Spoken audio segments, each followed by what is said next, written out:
We finished Pumpkin Jack on stream recently, and I wanted to do a review of it.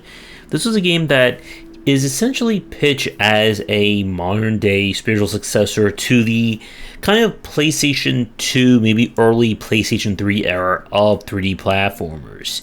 Your Medievals, Maximo, and games along those lines. And while I don't think it does anything that kind of stands out in terms of new design, it is a very well-made and competent take on the genre.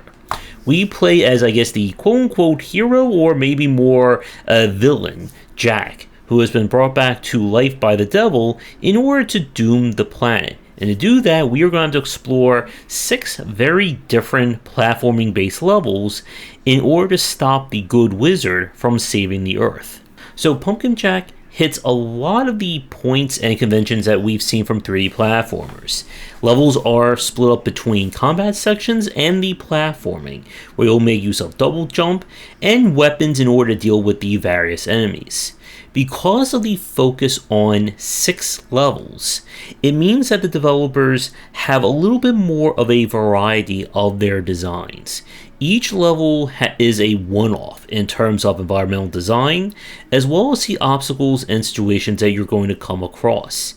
There's usually one unique puzzle or system that makes up each level. In the Swamp level, you have these kinds of auto scrolls where you're dodging objects on a horse.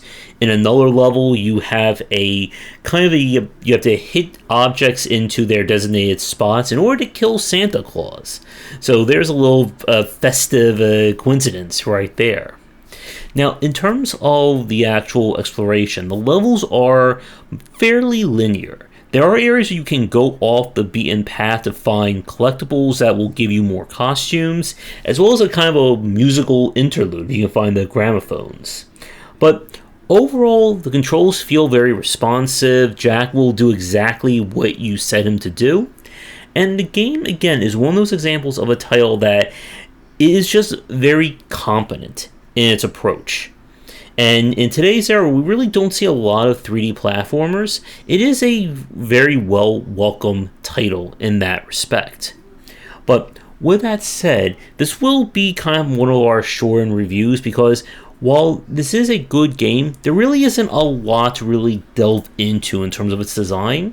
But I do want to touch on a few aspects. But first, as always, if you're interested in my books on design, then feel free to check the following out. For entry-level students, we have 20 Essential Games to Study, and then the Game Design Deep Dive series that takes an extensive look at different genres, with free-to-play coming in 2022. As a 3D platformer, I think Pumpkin Jack definitely works, but where it kind of falters, I feel, is with the combat itself.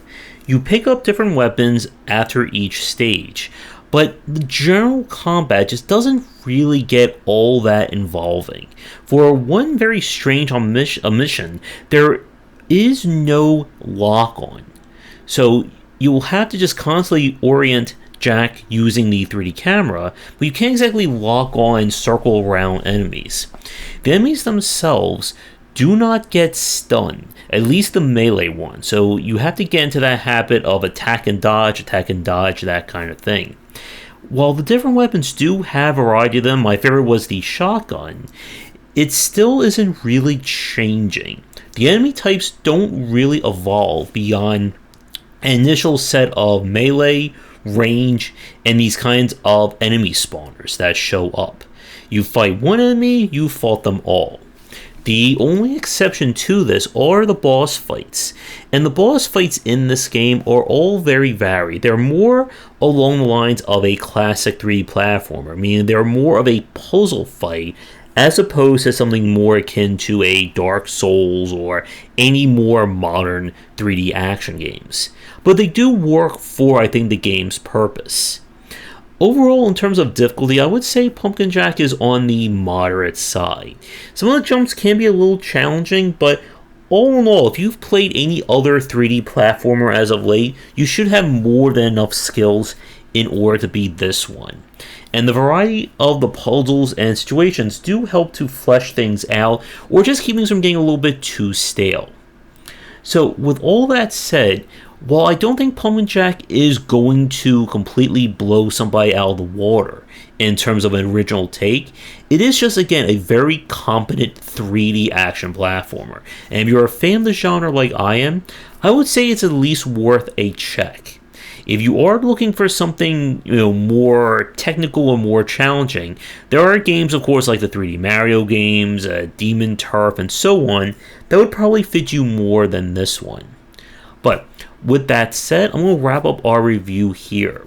If you are a developer working on a game, let me take a look at for the channel, please get in touch. Check out our Discord and Patreon link down below. If you're interested in getting knowledge in my next book, donations of $15 or more will do that before January 10th of 2022. Come back for daily discussions on game design here and on game wisdom, where some there are in science of games. And until next time, take care.